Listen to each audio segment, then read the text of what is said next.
Hello, and on this episode of the Inventive Marketing Club, we're going to focus on contact forms. We're going to shine a spotlight on websites to review the good, the bad, and the ugly. This is our kind of feature that we're doing. And as promised, this month, we're going to turn our gaze onto contact forms.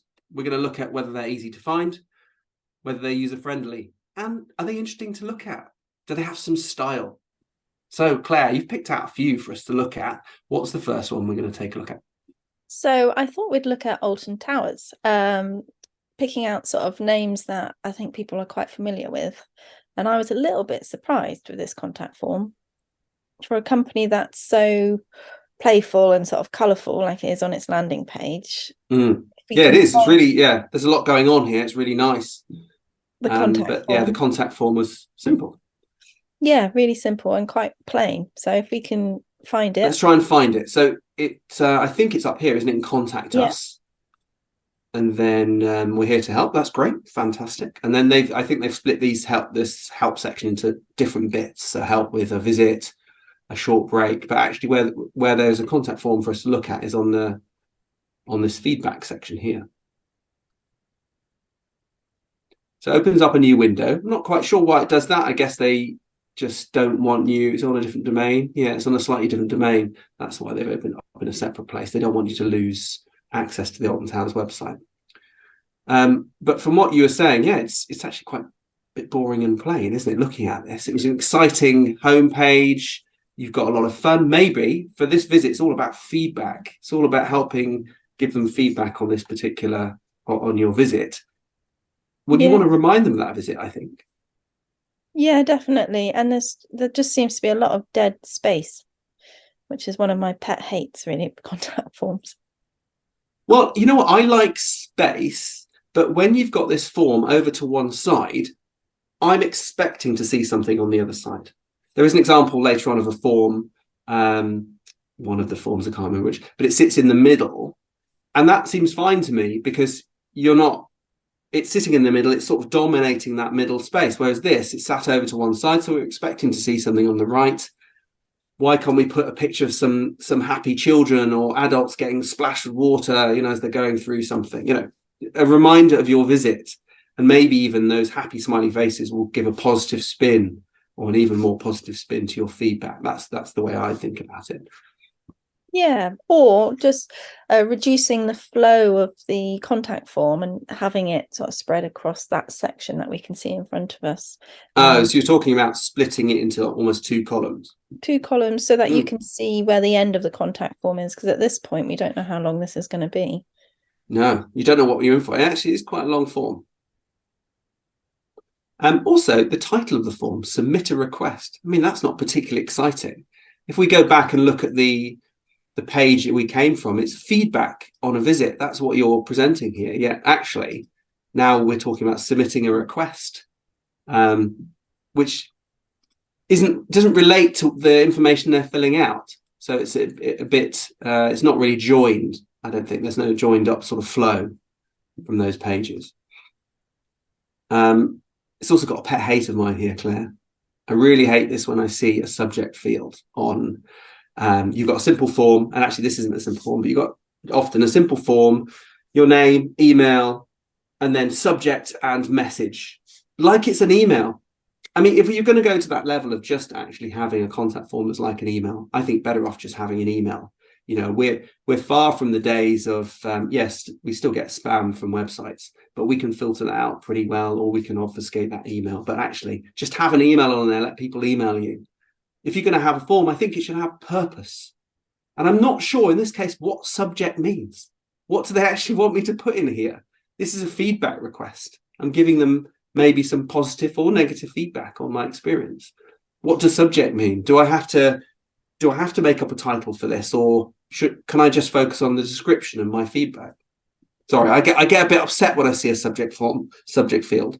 Well, you usually end up duplicating what your message is. In shorthand. Yeah, you often actually see that on feedback forms themselves, like a star rating form. They often ask for your feedback and a title. And I think you're asking people to really overly think about what they want that to be. And I think it should just be focused on the feedback. And if you're going to make a title, maybe take the first couple of words from that. Anyway, so we've got this irrelevant field here, which I think should always be got rid of. They've got a little option at the top where it actually changes the form. I believe it changes the form. Does it remove something? Yeah, that's right. So it adapts the form based on what the query involves, which I think is relevant. So I think that's good. But you can select this option. You can select the hyphen option. And I don't know why that's selectable, but it doesn't give you any form whatsoever, which is a bit bizarre. The only thing I can think that maybe you could enter this form from a different route and then you get to pick. But because we've come through from the feedback route, it's actually selected. It's pre-selected something for us. Okay, so anything else you do or don't like about this form? Well, I just think it lacks colour. The boxes are pale. There's far too many boxes. I don't like that I have to fill out every single box. I think there's one of those required. Yeah, they're all required, aren't they? What we did like about it is like there's instruction with the telephone number. So that's obviously caused an issue before where people put spaces in. So that's nice, a bit of extra information there. Yeah, although I think, I mean, they put this, please enter the details of your query so we can respond as soon as possible. But maybe they should, this is a feedback form, not a query. So maybe they need to give some more illustration about what they want. Yeah, have slightly warmer language, I think, because it's just, it feels like it's a template that they've plonked in there and they've forgotten to change some of the category titles and names. I think quite possibly, yeah. Could be within the description box. It doesn't need to be outside, because personally, I like a more compact contact form. Yeah, or actually, if you're going to have instruction outside, have it beneath description, because then it's in order, because it now feels disassociated with this box. So yeah, I always like a bit of explanation if you can. You want to help people fill this out if it's a particularly long form. I would also say, you're talking about required fields. I'd probably get rid of last name unless people really need it. You just need a reference point. You can always ask for their last name if that's needed. But I think I would probably lose as much information as possible, or that's probably the only field you could lose on here. Yeah, you've got some attachments. You've also got another bugbear of mine, which is just a boring submit button. And I think, what is that going to do? Yes, it's going to submit it, but what's it then going to do afterwards? I always like to, we talked about buttons last time, and I think buttons should say what they're going to do. And it's equally for contact forms. It should have that this is going to send feedback, or it's going to even submit feedback if necessary. That's a better way of putting it. But submit feedback or send feedback, or I think it should say more, because submit's just, it's not very creative, to be fair. Yeah, I think that's all we can say about that one. Should we move on to the other one? And this is one I suggested, which I'm always coming across, so it really annoys me. And I've experienced this week. Have you? Get in touch with Google. So I think for the audience, we've had to sort of land on this page because it was hard work to even get to this page. Yeah, and I didn't want to have to remember how to do it. So, and the situation is, often there's a lot of information out there. It's not necessarily on Google's site. It could be on other sites, Stack Overflow. There's lots of different places. If you need help with Google, you can go somewhere else and find it. But sometimes you just need to get in contact with Google. There's a problem and their help isn't helpful, or it's taking you down a standard flow and you're falling off that. And that their help isn't going to cover your particular situation. And you just want to speak to them. An email's fine. The request isn't even an urgent one, but it needs to be dealt with. And so what you have to do, you can't just go and contact Google. You have to go and loosely query for the problem. And in this case, this might not actually be the problem. I just need to query a problem and then scroll. Once you get there, you get down the page and it's got this need more help section. So just finding the contact form or a way of contacting them is hard. But when we click on contact us, we then get to their contact form flow. And I have to select my Google Ads accounts. I then maybe have to put in some details. So it's like PMAX campaign not working. So I have to put in a loose idea, and then it's going to come up with some suggestions. Oh gosh, no campaign traffic. Yeah, and then it allows me to go on to the next step. So it's trying to filter things down, which is fair. But then it presents this option, step 2. Now, depending on the size of your screen, you may not see the next step button. So if you're something like that, you might be presented with what looks like help articles. And I've had this before. If you've got a lot of help articles there, it pushes that button off and you get frustrated because you feel like you're being deflected and pushed away. I don't know if you felt like that when you're going through this flow, Claire, but it really irritates me. But I see what they're trying to do. I see they're trying to see if you can help yourself. Maybe this information is already here. And it's already available for you to help yourself. But I'm here because I can't find the information elsewhere. So I want the flow to be easy. Anyway, if you scroll down, you can skip all this and you just click next step. And from this point, you can get presented with different options. We actually had another option earlier when we were looking at it, where I think we could do online chat or request a call. I actually don't remember which one it was. But depending on the time of day and I guess how many operators they've got on, you can do different options here. But email is the one we want. And then we've got a big form to fill out. And the bloody submit button at the bottom. We're going back to that again, nothing creative. There's a lot of work before we actually get to the submit form, which is quite frustrating.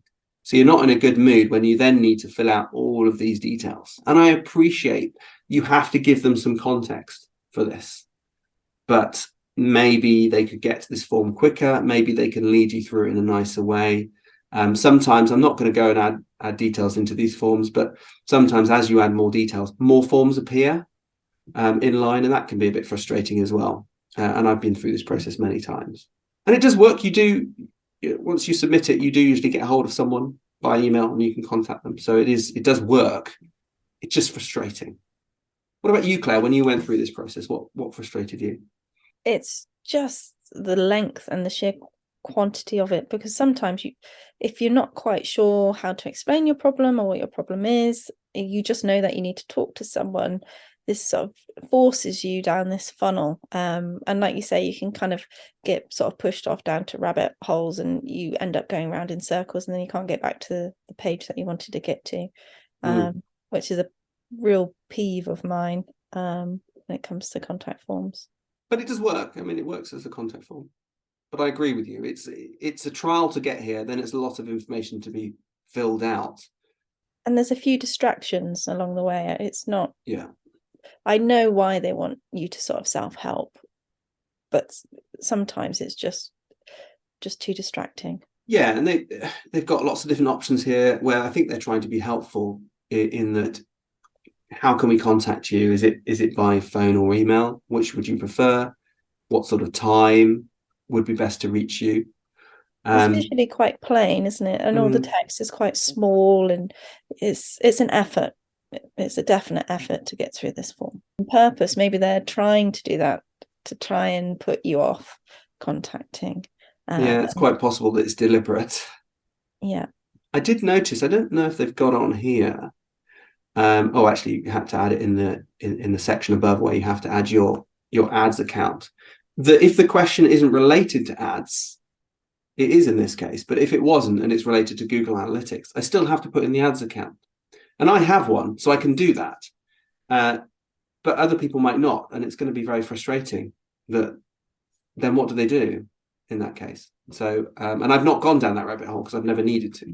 So yeah, it kind of looks functional. It's in the center. It looks kind of focused, but actually it's a very frustrating process to go through. I'm sure there is a very logical reason from their perspective as to why they need to do it. But yeah, I think it could be better, easier to find, not as complicated, and a very simple direction to know that you are actually going to get a good outcome out of it. And I don't think you do when you enter into this process. Moving on, Greenpeace. So this, I just wanted to sort of bring in some more diverse range of brands. And I thought it'd be interesting to have a look at the Greenpeace site, because you might want to contact them for some reason. I mean, often with Greenpeace, you might be just sort of absorbing information, but let's say you wanted to see if you could take part in something they were doing, or you had some information on one of their campaigns. How do you contact them? So they don't have a contact link at the top here. You have a donate, so they've got sort of an important action. But the contact pages you can find down the bottom here. Contact us. And immediately you're fronted by beasts, which is quite nice, actually. It takes you a moment to think, oh, they're not real. They're actually people wearing these costumes. But it's fun. And I actually quite like this as an image on a contact page to have pictures of, I was going to say people, but they are people dressed up. And it's fun. It might make you smile. It might actually make you a little bit afraid for a moment. But it's a bit more fun. I like it. And I think more contacted pages should have that sort of fun element to it, especially when you're starting to relate to people now. You know, we want some human contact. Yeah, it shows personality. Yeah. It's something the Alton Towers site could do with a bit more of. There's something here you didn't like when we scroll like that. I don't think you liked. No, I don't enjoy I don't know what you call that. This is like a static image and you're scrolling over the top of it. Yeah, I think that should all just scroll up out of the way, you know, have this floating header over the top, the menu bar, but yeah, it should. Then you're presented with this. So you've got some contact details. You've got a telephone number. Brilliant. So if you don't want to use the form, we've got a telephone number. And I think that is always a good option to have. And I would possibly present the email as well. So you're giving people choice. This is great, telling people when you're open as well. So when you ring, you can see when they're going to be open, so you're not ringing outside of those hours and sort of setting up an expectation. But then you've got the form here, which is not visible straight away. You've got this, it just says email and then select. And then you have to read, oh, my query is about, so right, I actually need to click on something and select one of these options. So I'm not sure I like that. I would put some better wording around this, I think, to lead people into wanting to click this option. Maybe this my query is about could be incorporated into this select message here. Well, what I would probably do is have an open email form and then have a tick box for each of those categories. So it would be the same form essentially, and then it would just be diverted off depending on what tick box they chose to. It's simpler because actually each of these is exactly the same. I think when we went through it, they're all the same except this one, which gets rid of the supporter reference number. Yeah. So I think there's a bit of added complexity here, which they didn't need. And it would be better to have either a tick box or a radio button where it's one standard form and you just select the option. You can see them all and you just click select because you have to go click, click, 2 clicks. Whereas if you've got radio buttons, you can just see them and then you can just click on one. And then if they wanted to have this to be hidden, if it's not relevant, they could either show it or hide it if they needed to do that. It does say if available, and it doesn't have a red star against it, so it's not required. The form itself, I think you had some comments on this. Do you want to go ahead with those? It's just a bit long and plain, so I would make it a lot more compact, and sort of the way that I want to see a contact form is all the information is within that section of the screen that I'm looking at. I don't really want to be scrolling. Yeah, you don't want to do this. No, I want to know when it ends. I know that. Yeah. So would you say like having 2 columns, like we were talking about the Alton Towers one? Mm-hmm. So name, email, postcode, and phone, maybe. Supporter reference could be on its own. I think that is a separate thing, and then your question can sort of spread across between the 2 of them. Definitely. And where's the fun picture? We've lost the fun. You know, this is quite fun. Now we've not got anything while we're filling it out. And I think there's an opportunity here to have some additional messaging in the form of an image. Yeah. Again, depends what they want to do. I mean, I know people are focused on the task here, but I think we can have some subtle imagery to remind people why they're here. What do you think of captures, Claire? Depends on the capture, I think. So I know this one you don't like at all, and it can be frustrating. I've done it now. We don't have to do the images. Because sometimes they're quite hard, aren't they? Where they're that obscure that it sort of takes you sort of a couple of goes to get it right, and you can kind of find yourself doing it several times over, can't you? Yeah. Is that a bridge? Are those some hills? Fire hydrants, they're not too bad. I can get those. Yeah, it's more like the traffic lights, because you're just like, well, there was a bit of traffic light in that one, or is that a traffic light? Those ones are annoying. Sometimes I don't see the harm in them, but I think they've just got to be easy, straightforward. And there are different ways of doing a recapture. So the reason, or a capture. So the reason for having it is they want to reduce spam. They only want to get real people filling it out. So I totally get that. The problem is that it is frustrating for the user to have to fill that in, especially if the process is frustrating. Now, when I ticked the box just now, it was straightforward. It just recognized me. Let's see if it does it again. Yeah, it's fine. But the first time I came across this page, it asked me to select a series of images. It's just like we were talking about, where's the motorcycle in these images? And because I've already done that, it's got some trust built in, so it's not having to do that again.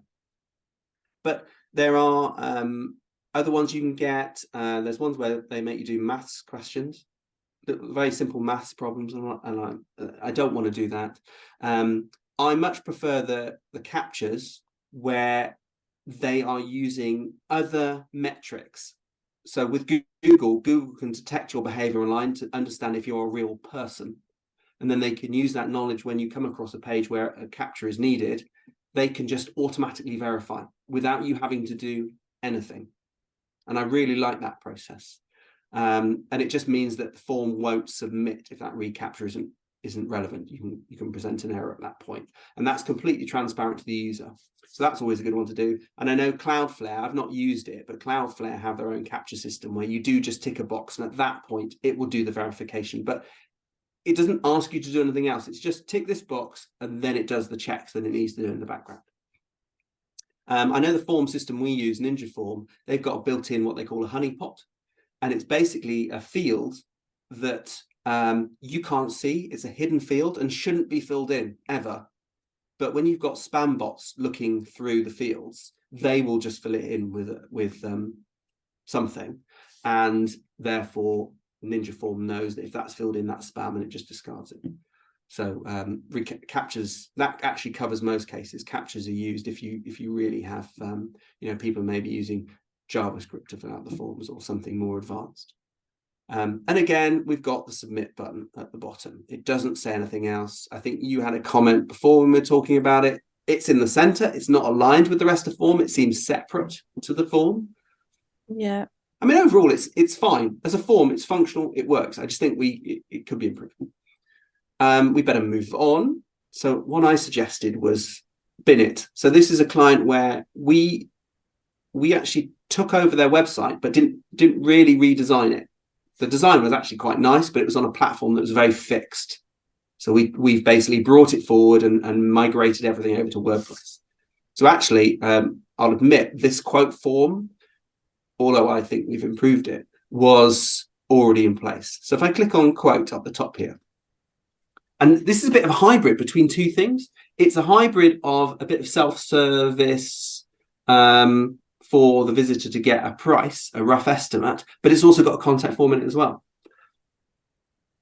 So what I can do here is just put in my postcode. So I'm just going to put in A, B, 1, 2, 3, D, F.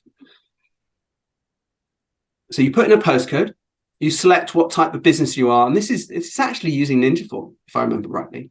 And in Ninja Forms, you can have these nice image boxes. So these are like image fields that can be used as effectively select radio buttons. So I can select different options depending on what a business I am. And this is quite fun and quirky and works with their visual style to have these images and this sort of layout. There's no reason why you couldn't do this as a simple radio button list or tick list, but just wouldn't.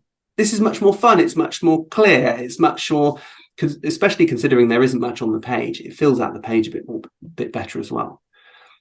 You'll also notice it's stepped. So we're not presenting all of these questions on one page and then giving an answer. We're actually stepping through the process, and I really like that. And again, I didn't come up with necessarily the concept for this quote form. That was the client and the original developer put that together. So we've echoed this. And then pick the number of employees you've got, same deal. and then it gives you a rough idea of what the price may be. There's a very simple calculation working there, which is basically looking at those two factors that we've selected. But then we get the form. So you can fill out the form, and only at that point will Binnit actually have your details. So I quite like this because it goes through a little bit of process which gives the client or gives the visitor some information first. So it's useful, but also has the form, the contact form built onto the back of it. Because if you like that number, if you're happy with, you go, oh, that's great, that's comparable to what I'm already paying. You can just fill in these basic details, and then Binnit will get the other bits of information you've already entered.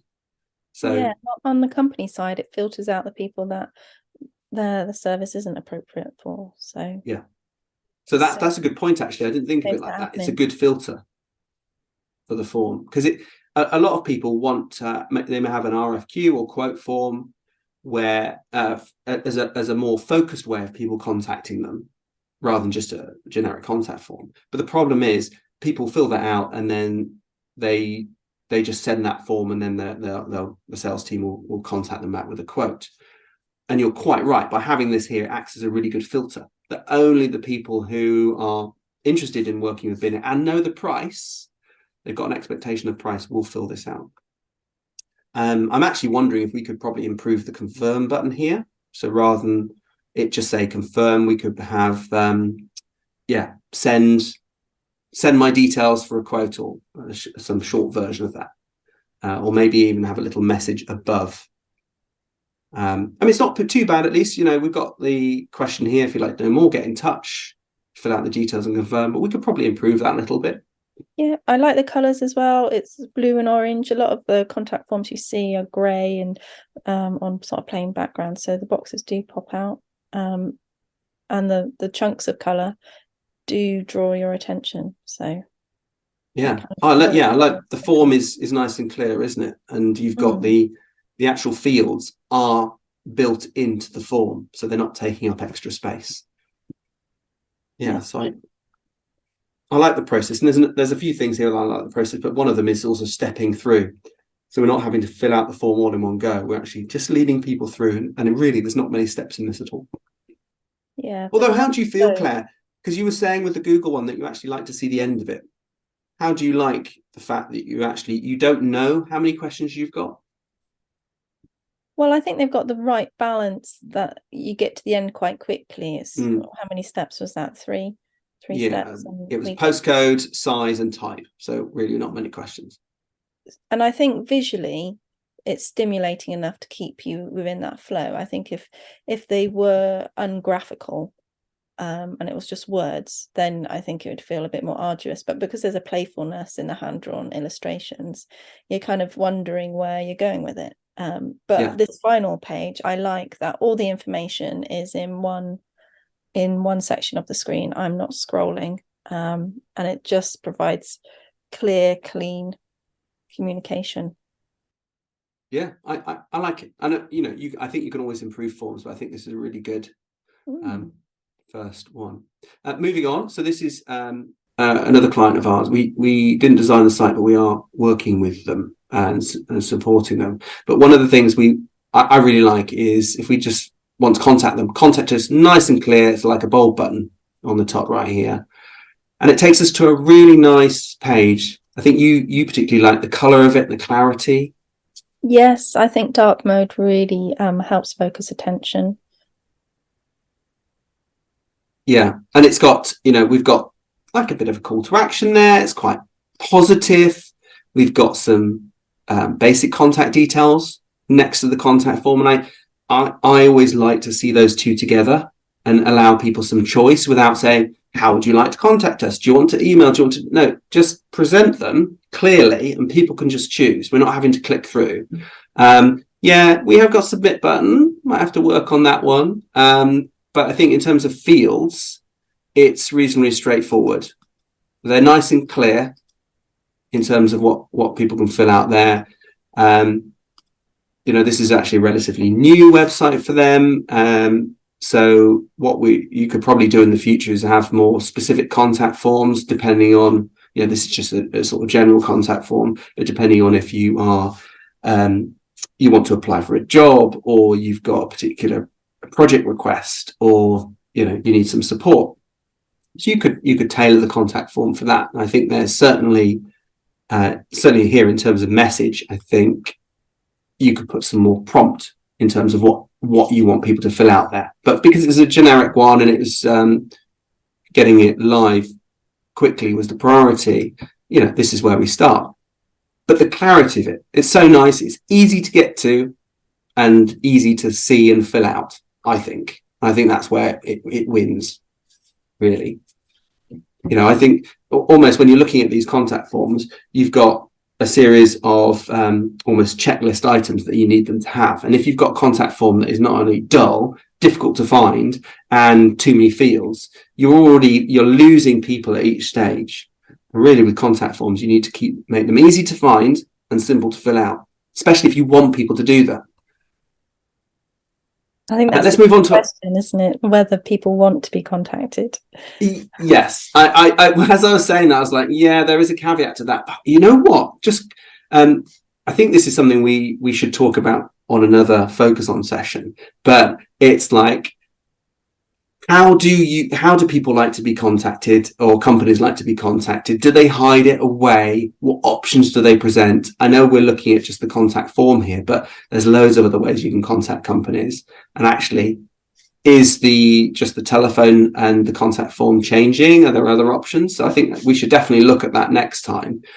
But also the big question is how people hide that away and how difficult they make it so that you can't actually contact them. And basically I think that just builds frustration. But anyway, we should look at that another day, because I think it is really, really important. Maybe we should look at how people try and resolve a problem with a business, because I think there's a lot of pinch points there, particularly with online commerce.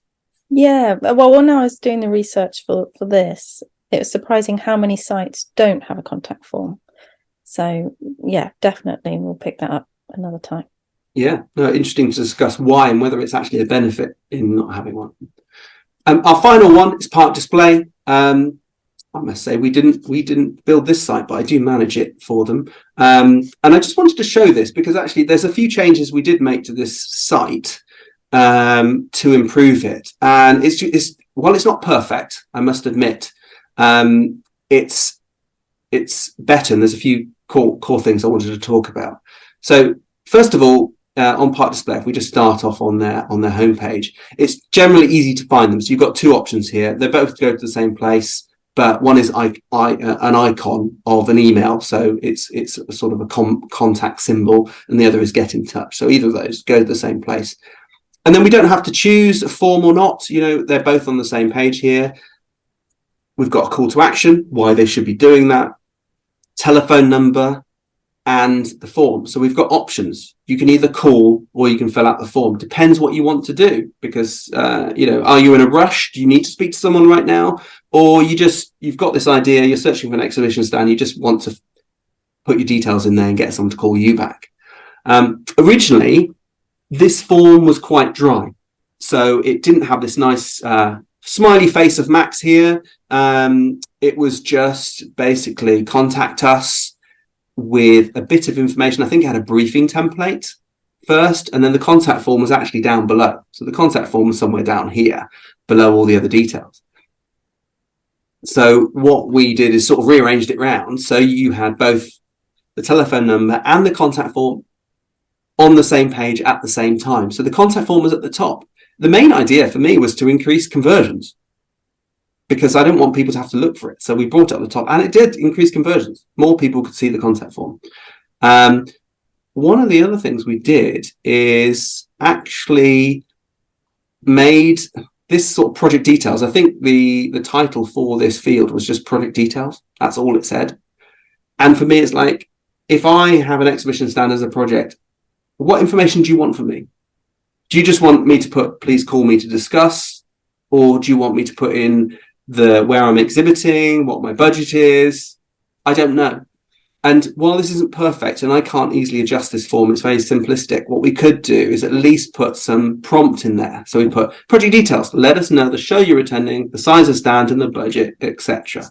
So it's just giving them a few starter ideas of information that would be useful to the team at Park Display. And I think that's helped a lot.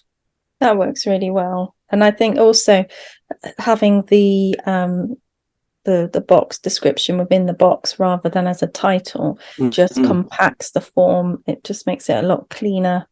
It doesn't look as old-fashioned as some forms. No, it does give it a modern feel, doesn't it? There is a problem with that though, and so if you start typing in there, it disappears because it's just called a placeholder, so it's a prompt. And the problem I have sometimes is when I'm filling out forms and they're just using placeholders, I fill it out and go, oh, actually, is that the right field? And I have to just remove it. Oh, that's what it is. And then put the details back in again. So there is a bit of, it can be frustrating with larger forms to do that because of that problem. But I think in this case, it's all right. It does have this. So they've got a spam protection, which is a simple, well, it's not a math question. It's basically enter this code in here. I just find that frustrating. I'd rather not do it. I'd rather find another way of having that, this more transparent capture. But at least it's easy. At least all you need to do is just enter that number. But there's a bit of added friction there, which I don't like. So I'd rather remove that if possible, but I just can't with the way the website's made. And the button here, I think it just said submit before. You know how I love that. So I changed it to send request a quote because I think it is explaining what it's doing quite simply. And it's lovely that they've put a picture of one of their team members to the side. It sort of really personalizes the form and makes it a lot more human in the process. Yeah, no, I like that. I had to use a picture of Max though, because if you look at the rest of them, they're all a bit, I know I'm a bit grumpy or I'm a bit afraid of them. So I think that was and that's a joke. I mean, they are quite fun people. I think these are jokey little images they have on here. But I thought for this, actually, this is a nice face. The interesting story behind that, this comes from a photo where he stood behind a huge Peppa Pig at one of the exhibitions. So he's like, I've got to get a photo with Peppa Pig because for his kid who loves Peppa Pig videos. So actually, what we can't see in there is there would be a big Peppa Pig video next to him, so or image next to him. That's why he's smiling. But yeah, I think having a smiling face is nice. You're showing he actually works there. He's not stock image, a stock photo. I was about to say that he's an actual person. He is an actual person, yeah. And often, actually, it works quite well. Often, it's difficult to find actual people smiling like that. So, yeah, I quite like it. So, yeah, I think that's about all we've got time for in terms of these forms. What do you say? Is that a good roundup of our feelings on forms? Yeah, I think my key takeaways would be keep them compact, keep them clear and sort of accessible, so don't hide them away. Either have them at the top of the page or in your footer, in the same place throughout your site. Don't have too many sections within it, and if you can, brighten it up. Have some images. Have a bit of color on the page. Don't keep them bland. Yes, I think for me it would be have purpose to the form. Try not just to have a generic contact form. I would much rather think about what are the main reasons people want to contact you and try and focus the form on that. And if you need multiple forms or you need to adjust it, then so be it. But I would try that approach, try and have it focused so you can ask some meaningful questions that are going to be useful to you. Make it colourful, quite right. Try and make the form the focus so that people look at it. And maybe have some visual stimulation around it, depending on what the form's going to be. And offer people a choice. Maybe they don't want to fill out a form. Maybe they prefer to call you. They get through and think, actually, I just want to pick up the phone. Put the telephone number on it. Make it easy for people to contact you.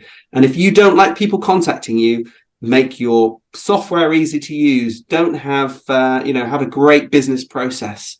So try and streamline what you do so they don't need to contact you in the first place. Cool. Well, thank you everyone for watching this episode of the Inventive Marketing Club. You can learn more, find great episodes, or you can join us at ratherinventive.com/club. That's ratherinventive.com/club. Bye for now.